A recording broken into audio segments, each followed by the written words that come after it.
Hello everyone. So this is our first lecture uh, in this series. So we'll start our discussion with a very simple yet necessary comparison between the microcontrollers and the microprocessors. As you might already know that in this course we mainly focus on the microprocessors and the microcontrollers.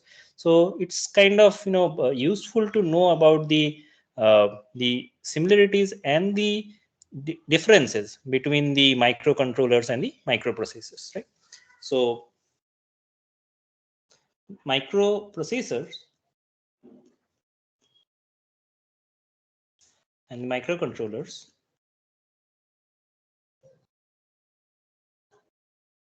so they both are computing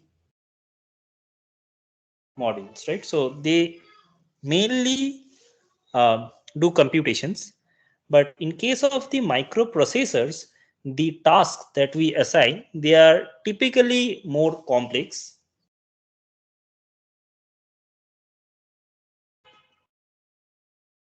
whereas in case of the microcontrollers, the tasks are typically repetitive and similar. If similar works and low end, right? So as you can understand, that the complex or low end, these are subjective terms, right? So what we want to mean is that, say you want to have a very compute heavy operation. Say for example, you want to compute the probably a factor, or probably say to decide whether a very big number is a prime number or not. In those cases, we try to use microprocessors, whereas say you want to design a particular locking system, right? So where if you type a password, the door will open, or it will close, it will be closed if the password is not correct.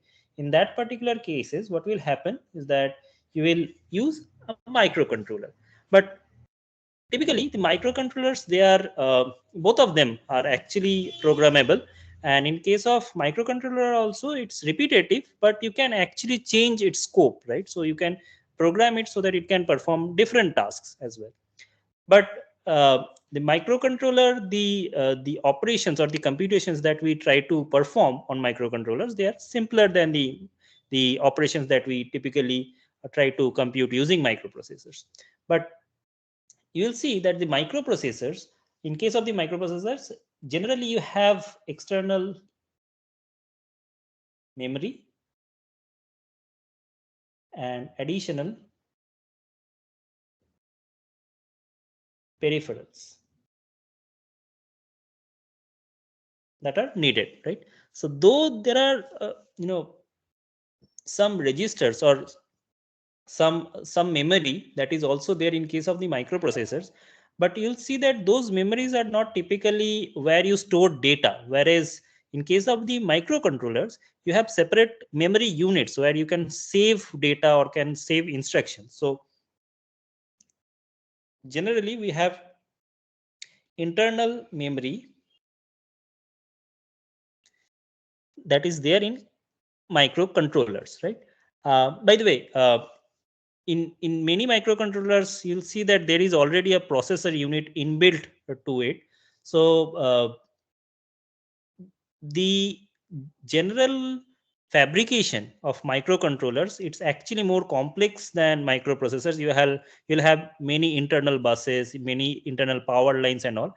But because of that, you'll see that the external connections that you need to connect with a microcontroller is actually typically less compared to the microprocessor. Because say if you want to add an external memory, we'll see that very soon, probably 2-3 lectures after 2-3 lectures, you'll see that how to connect memory to a microprocessor. So in that case, you need to connect this external memory. What you have to do is that you have to make external connections, right? So when you do so, your circuit becomes complex, and also the power requirement is also high. So typically microprocessor based systems, you'll see that the circuits are complex because you'll have many external buses, that means lines and connections, and the power requirement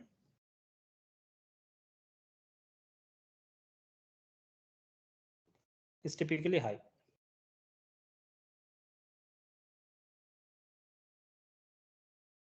Whereas in case of the microcontroller, the circuit, that means what you need to do with the particular module, that user made circuits, that is kind of simpler because there will be many internal connections inside the module, right? So the circuits are simpler and power requirement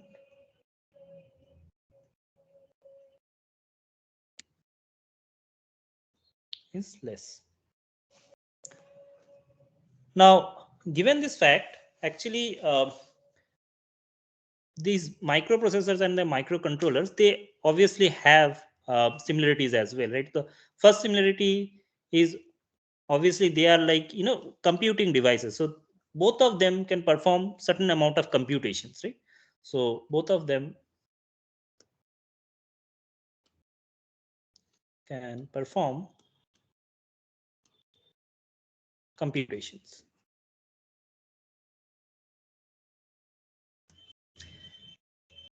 Second thing is that, like, microprocessors and microcontrollers, they can handle different peripherals. That means, like, they can interact with user, can take input, display different processed output, and so they can actually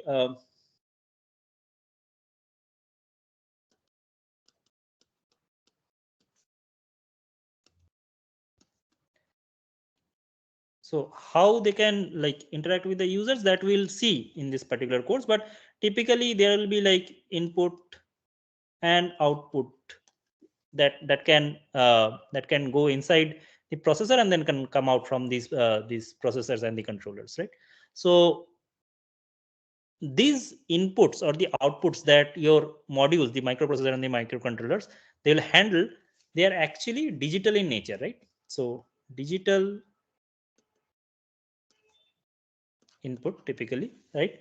So obviously you know that not all the signals or the inputs can be digital. For example, if I want to deal with voltage fluctuation, so is it a it's a digital signal? It's not, right? So what to do, you must have known by now that there is something called analog to digital converter, right? So analog A to D converter.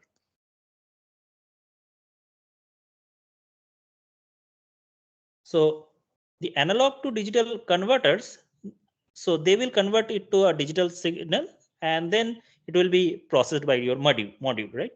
Now, today what we'll try to do is that we'll try to start one particular discussion. I am sure that you have seen these things multiple times, but let us try to revise these discussions, because it will be very important that how you give these inputs and how these representations will be processed by your modules. And for that you need a particular representation, right? These instructions or the inputs, they should be represented particular in a particular format. So for that we require the number systems, right?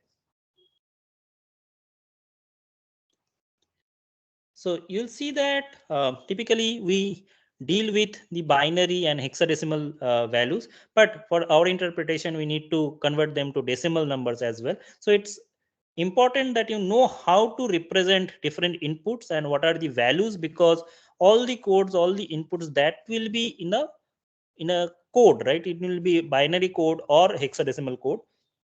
So the number systems or the representations of numbers, that will be very much required thing in our discussion, in the entire discussion. So let us start with this. I believe you are very much comfortable with this, but let us, for the sake of completion, try to revise the number systems, right? So when I try to talk about number systems here in this particular course, though there are different representations available in mathematics, but here we are actually interested in integer numbers. When I say integer, that can be a positive integer or can be a negative integer. Also, we want to represent characters, right? Because I need to write codes. I need to say give input, say my name, right? So that's a character.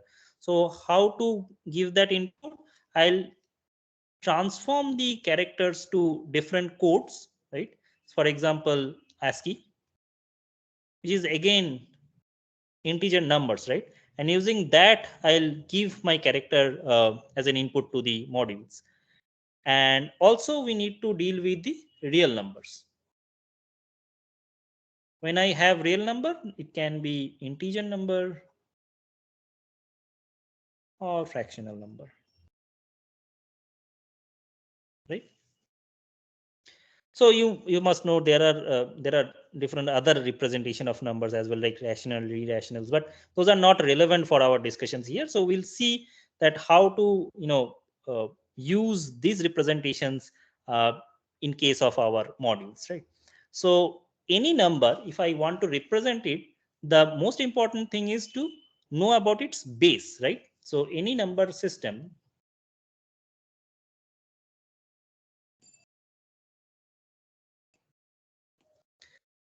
the representation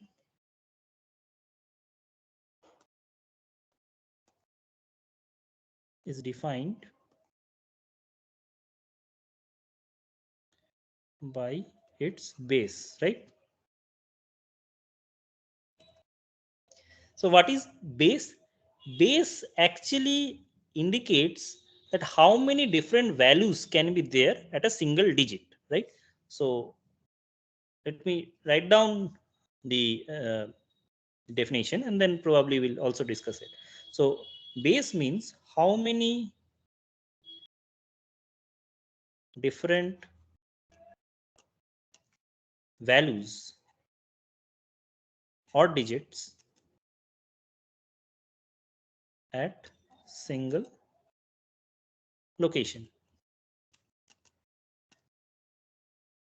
So say if I have uh, 10 different values at a particular point of a number, then my base is 10, right? So that is typically known as the decimal number system, right? So here the base is 10.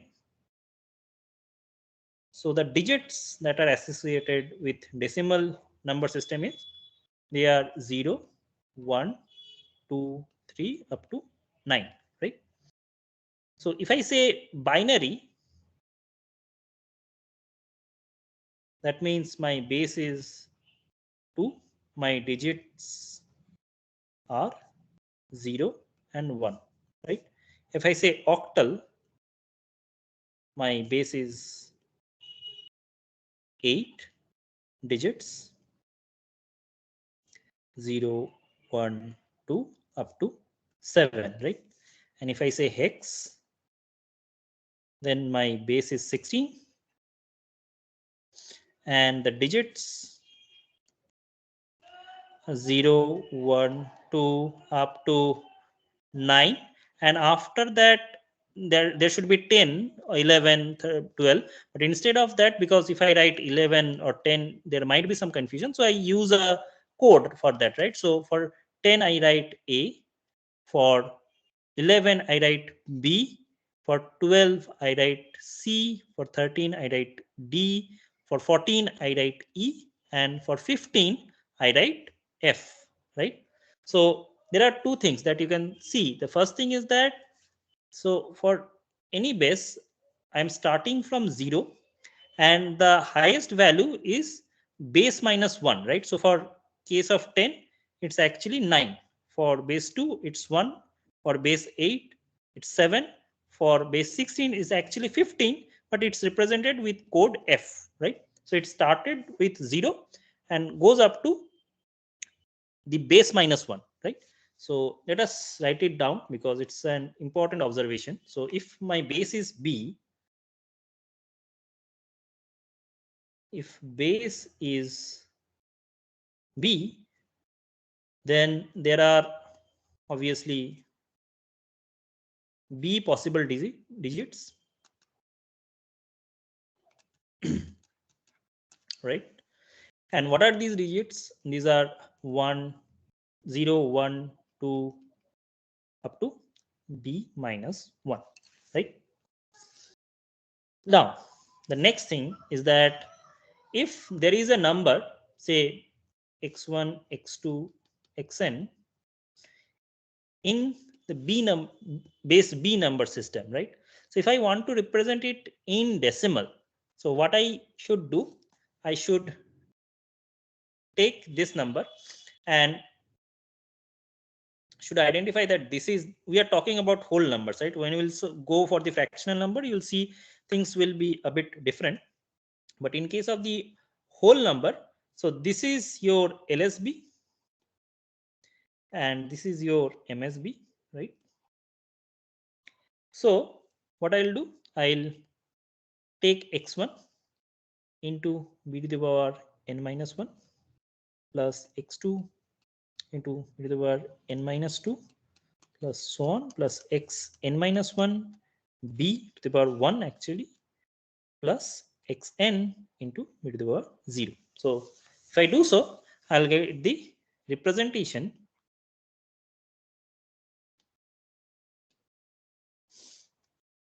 in decimal number system.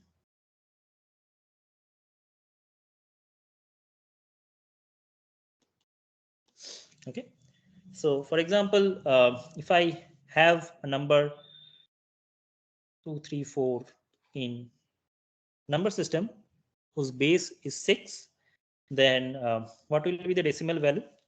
So by the way, in many cases what will happen is that I'll ask you to pause the video, because in live classes what I would do is that I'll give this particular question and then we'll ask you to solve it, and probably after that I'll solve and then we can match our answers, right? Here it's not possible in recorded video. So when I'll ask you to pause the video, you should pause it and then try to answer the question. Probably you have to do some maths as well, and then obviously I'll solve it and then we will cross check our answers, right? It might happen that my answer is wrong because not everything is done on paper. So I am doing some examples and some derivations during giving these lectures. So you should cross check whatever I'm doing here, right? And the second thing is that in certain cases I'll give you some open-ended questions as well. I'll mention them as assignments, so you don't need to submit those questions in any way, but those are for your understanding. You should be able to answer those questions. If not, you should then again revisit the lectures or probably refer to some outside sources and then try to answer those questions. Those are like your exam preparation questions, right? So I'll not give away the answers, and also I'll not ask you to submit those things, but you need to address them. You need to answer those questions by yourself, right? So I'll define certain assignment questions probably in between the lectures as well. So here at this moment you should pause the video and then try to answer this question. This is a very simple question, but anyway, let us have some warm-up exercises, right? Right. So I hope you have derived the answer. So this will be nothing but 2 into 6. So there are n digits, right? So 3 digits. So n minus 1. So 3 minus 1 plus 3 into 6, 3 minus 2 plus 4 into 6, 3 minus 3, right? So 2 into 6 square plus 3 into 6 plus 4, right? Which is nothing but 2 into 36 plus 3 into 6 plus 4, which is 72 plus 18 plus 4, which is equal to 94 in decimal, right? Now, as an assignment, you can find out what will be the value of 1254. Obviously, the value in decimal system of the number which is represented in octal, and the number is 1254, right? So try to find out what will be the value in decimal, right? So that is an assignment question. Now, so to convert one decimal number to any other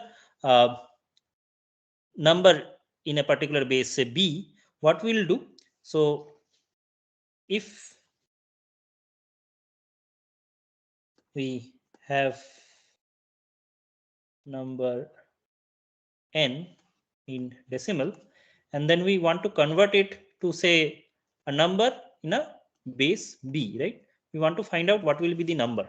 So what I'll do, I'll Obviously, here we are talking about whole numbers, by the way, right? So positive numbers, as of now, we have not discussed anything about the negative numbers, by the way. So what we'll do, we'll take this number n, right? And then divide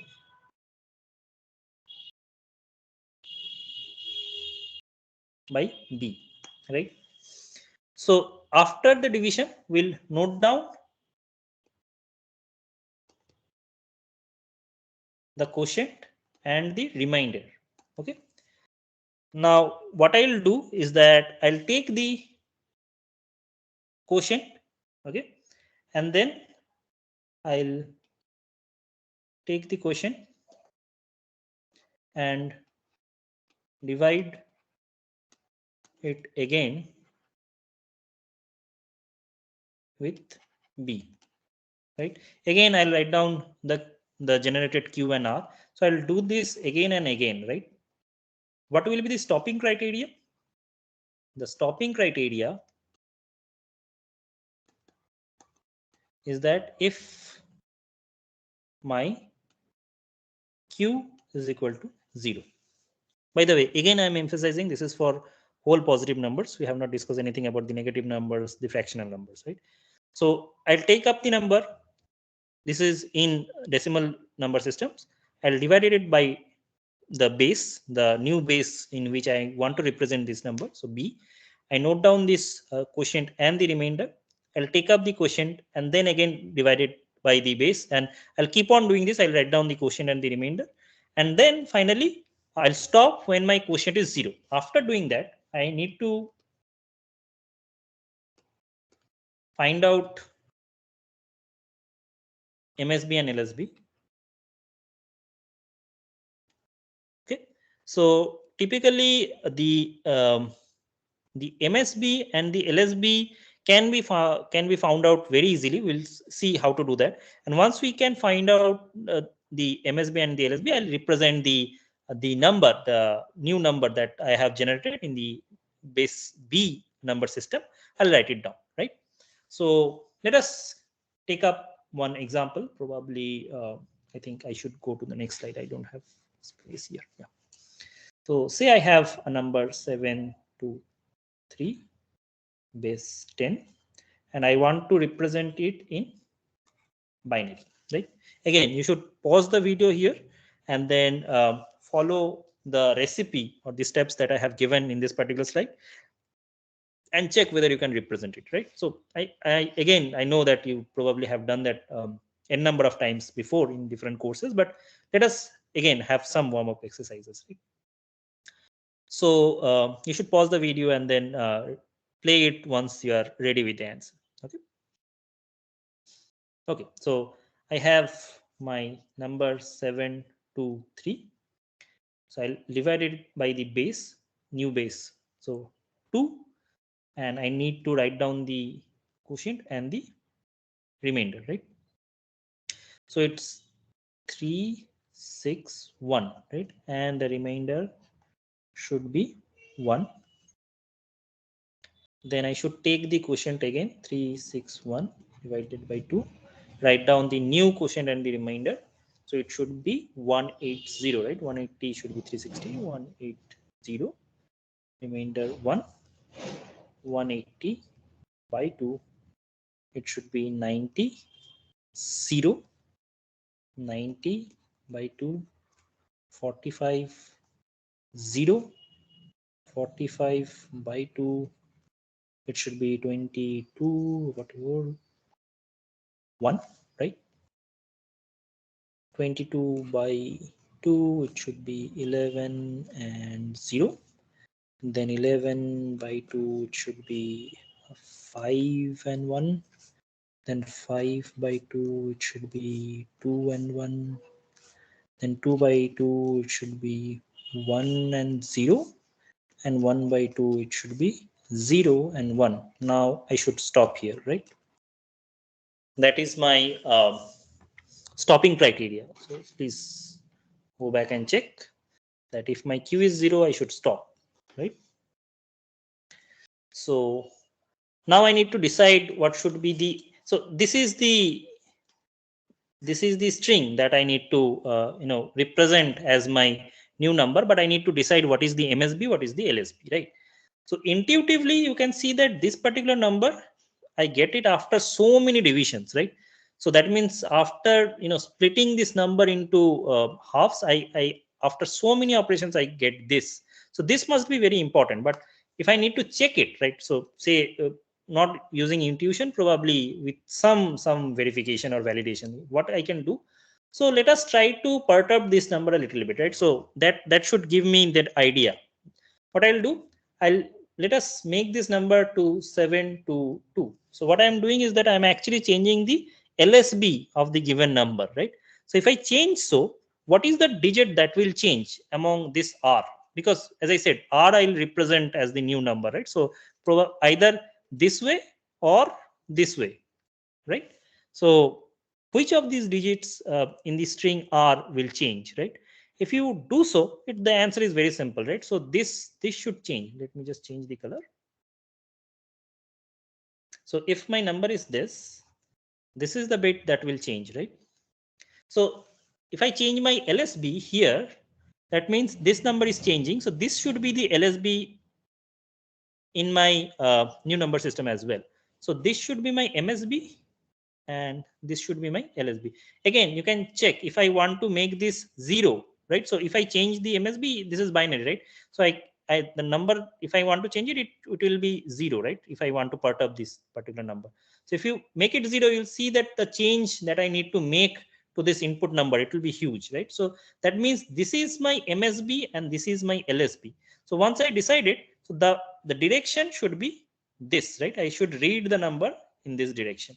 So the number, actual number is 1 0 1 1 0 1 0 0 1 1. By the way, this is the input number. I considered this just to check what is the LSB. That is not the actual number, right? So 1 0 1 1 0 1 0 0 1 1, right? So this is the number in binary, right?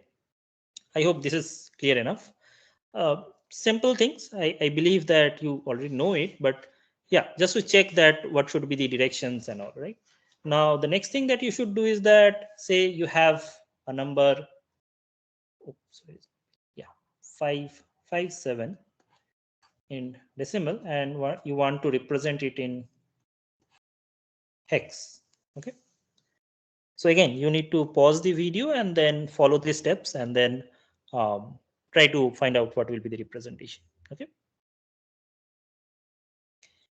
Okay, so I believe you are ready with your answer. So the input is 557. I need to divide it by 16 and then write it down the form of the quotient and the remainder, right? So it will be 348, 77, then 4, right?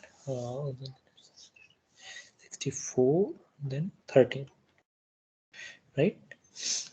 Then I have 34 by 16. It's 2, 2, 2 by 16. It's 0. 2, I should stop here because my q is 0 now, right?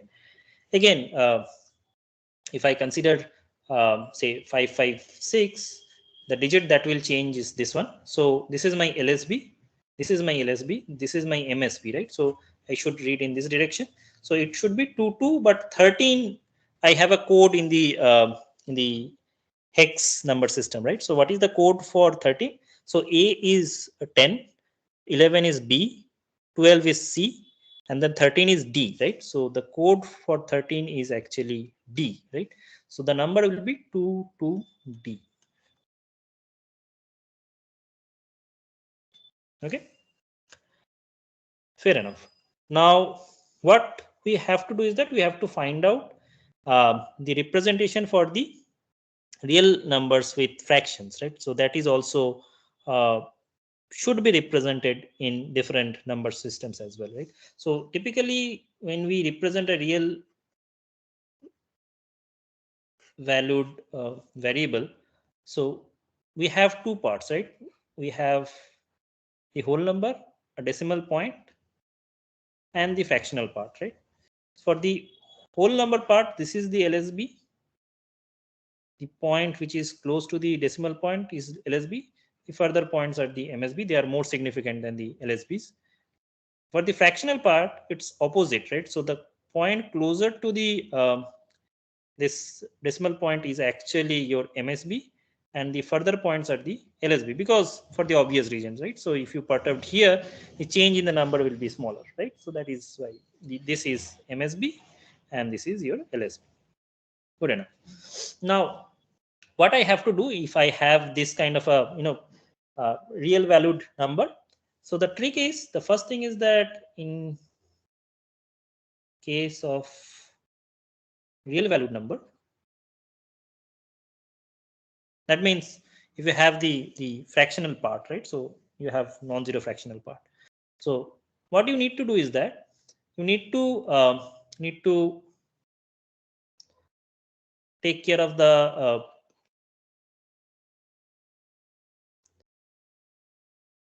whole number, as we have discussed,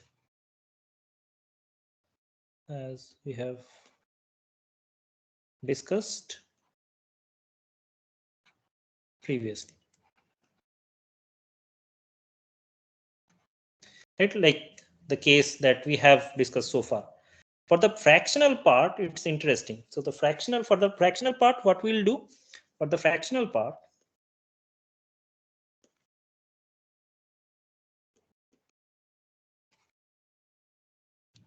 I don't know. Probably I should go to the next slide. So what I'll do for the fractional part,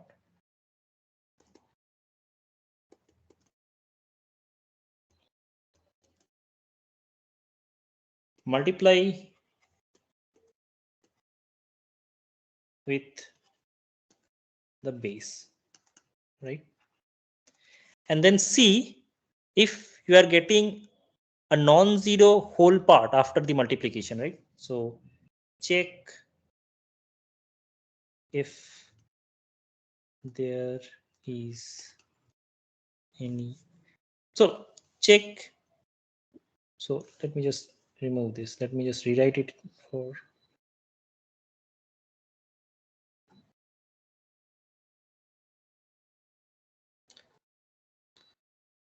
So yeah.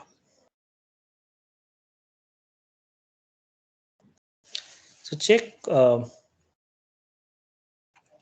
what you are getting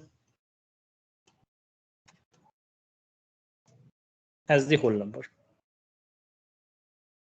I was about to write that, check whether it's non-zero or not, but even if it is zero, you need to take it, right? So because like either it will be a particular number or zero. So whatever it's coming out after the multiplication, you need to take it out. So check what you are getting as the whole number part, right? Again, consider only the fractional part. Consider only the fractional part and multiply with the base, right?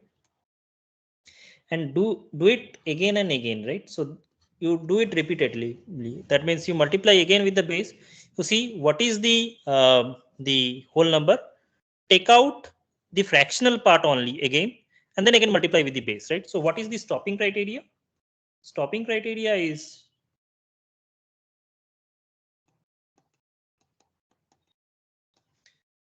if the fractional part, that means what is there after the decimal point, right, becomes 0. Because then if you multiply with the base, it will not change, right? It will give you the same answer again and again. So many students might see some problem here. So please wait. I'll come to that particular thing, right? So if you are not seeing any problem, that's okay. We'll anyway come to that point. So that is the thing, right? So if it is not 0, you need to multiply again and again, and then see what is coming up in the whole part and take it out, right? So let us have an example and see how to do it, right? So let us say I have a number 5.75 in decimal, right? So as I said, I'll take the whole number separately and the fractional part separately, right? So for the whole number 5, I have a recipes. What I'll do, I'll divide it by base. So by the way, I want to convert it in binary. Sorry, I should also mention that here. So I need to convert it into binary. So I'll divide it by 2. So Q is 2, R is 1. Then 2 by 2. So this should be my 1 and 0. And then 1 by 2, it should be my 0 and 1, right? So I should stop here. Now this is my LSB, this is my MSB. I should go from here to here. So it's 1, 0, 1. Now for the fractional part, right? So it's 0.75. What I should do, multiply with the base, right? So into 2. So it should be 1.5. Correct. Now check what you are getting as the whole number, right? So the whole number is 1. Take out the fractional part only. So 0.5. Again, multiply with the base. It will be 1.0. So if the fractional part is 0, you should stop, right? So my fractional part is 0. So I should stop. Now this is also again I have to consider. Now I need to check what is my MSB and what is my LSB here. Though it's 1, 1, but yeah, I mean, does not matter if you consider in this direction or in this direction, but you need to know what is the MSB and what is the LSB, right? So let us try to now find out. So let us try to perturb this particular thing a little bit. So if my number was say 0.72, right? So if I do so, or say, yeah, so into 2, it's 1.44. Then 0.44 into 2, it's actually 0.88, and then so on, right? So what is the bit that is changing? This particular bit is not changing, right? Though I have perturbed this a little bit, I have changed the number slightly. So this particular bit is not changing. That means this is my MSB and this is my LSB, right? So whatever here is actually MSB, and then as you go down, you'll get lesser significant bit, right? So the last one is the least significant bit, but you will get a lesser significant bit. So that means when I want to represent, by the way, again, I should mark it just to avoid confusion. Some issue with selecting the point. So this is just to verify, right? This is not the part of the problem. The problem is still 0.75. I was just checking what is the MSB and what is the LSB. Here, as I said, it's 1, 1, does not matter. But it's good to know what is the MSB and what is the LSB. So this is my MSB and this is my LSB, right? So it's 101.11. That is in my binary, right? Now, just try to have another example.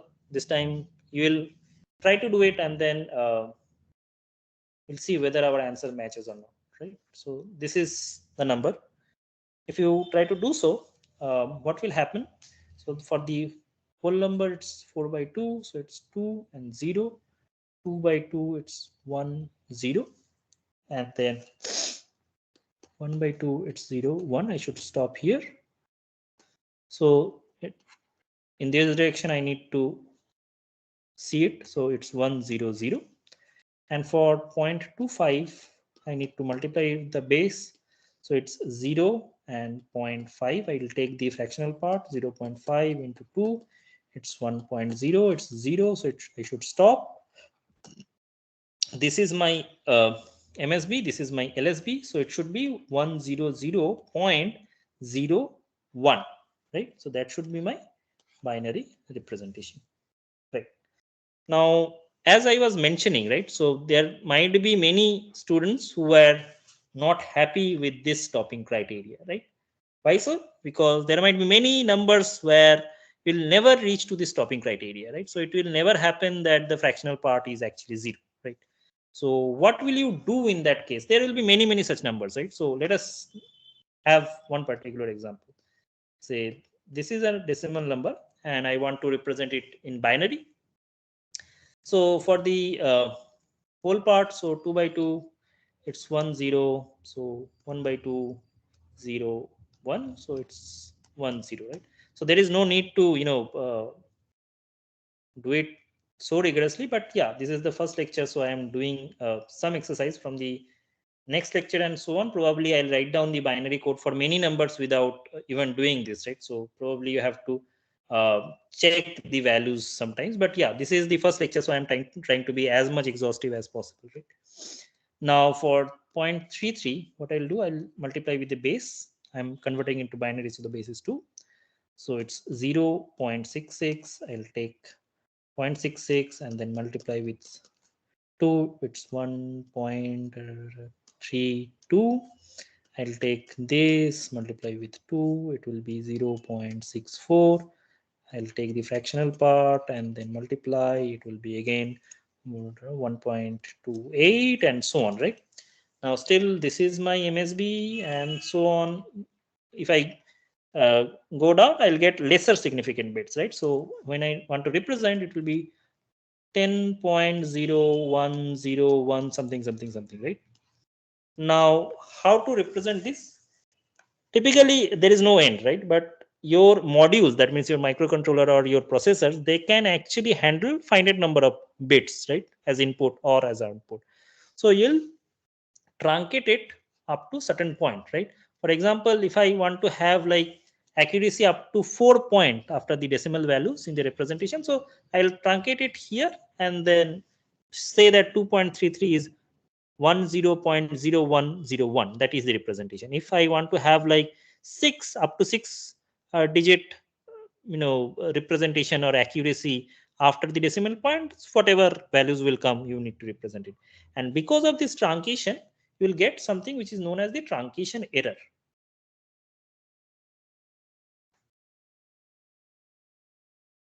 right? Because you are truncating that number up to a certain point. So as you are increasing the number of bits, will your truncation error increase or decrease? That you should check. That's an assignment question. I will not give you the answer. You should be able to verify it, that if I increase the number of bits after the decimal point, whether my truncation error is going up or going down, right? So that is the question. You should be able to answer it, right? So that's the way we'll handle the real valued number, right? Now there is another thing that we need to know before moving into the other important numbers, that means the negative number representation. So before going to negative number representations, we'll try to talk about one thing that will be very much useful in our particular discussion. So that is like binary to other bases. So typically what we'll try to do, we'll try to look into octal, sorry, octal and hex. So because why is it so? Because you'll see that there are different modules inside your microprocessor. They actually decode things and takes things in binary format. But often to write codes or to represent data, we use hex code. So it's actually useful to know how to go from directly from binary to hex without going through the decimal values, right? So there is a trick which is kind of very well known trick. So what we'll do, if you have your binary representation, the code words, often we call it the binary code.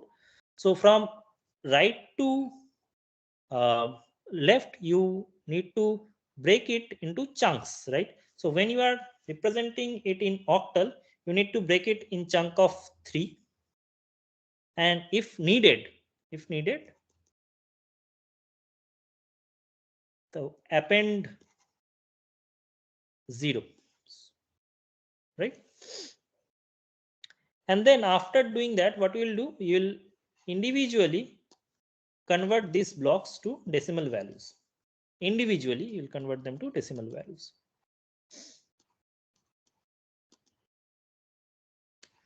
Why is it so? So the representations, the minimum representation that you can have in one chunk is 0, 0, 0. So if you convert it to decimal, it will be 0, definitely. the maximum value in a chunk can be 111, which is 7, right? So I'll get values between 0 to 7. That is the octal number system, right? So if I, even though I am converting it to decimal, actually I'm getting number from 0 to 7, right? So that is the octal representation. So if I convert it to decimal, so decimal, I'll get the octal representation. Octal representation.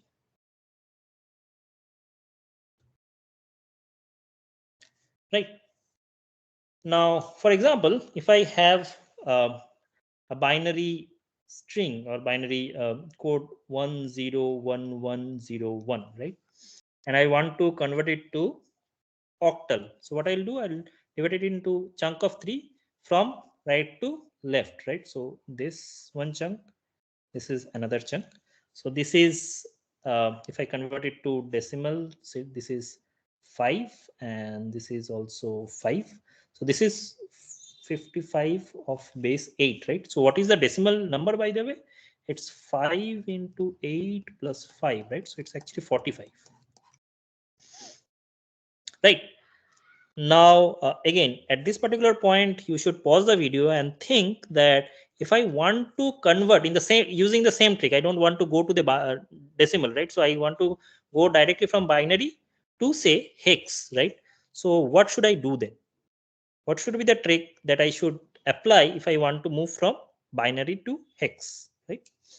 So the trick that I'll do is something similar. I'll take the binary code word and then divided it in chunk of 4, right? Left to right if needed, add zeros, right? And then I'll convert them to decimal,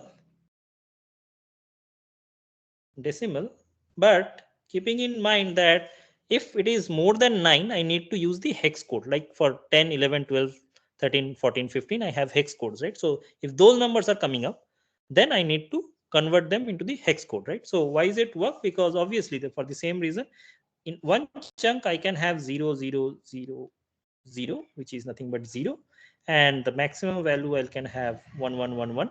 So this is f, right? So all the numbers in between will appear, right? So that means my binary will be directly converted to the hex value, right? So let us try to have an exercise, right? So let us, say I have a number 101101, the same number, right? So so if I want to have it in hex, so what I can do, I can have this block. Now this block, I don't have 4 digits, right? So what I'll do, I'll append zeros and then try to convert. So this should be, what is the value? It's 1 2 4 8. So 8 plus 4 plus 1, this is 13, right? 13 means it's actually D, and this is my 2, right?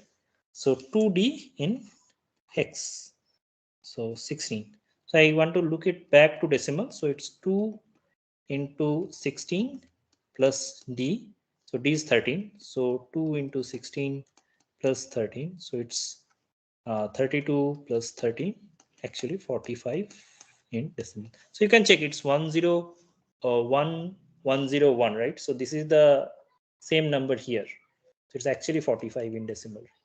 So I can actually now come from binary to hex directly without coming to the intermediate decimal value.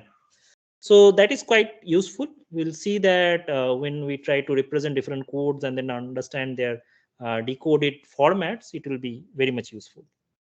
So we'll stop our discussion here. In the next video, we'll start our discussion regarding the negative numbers. Okay, thank you.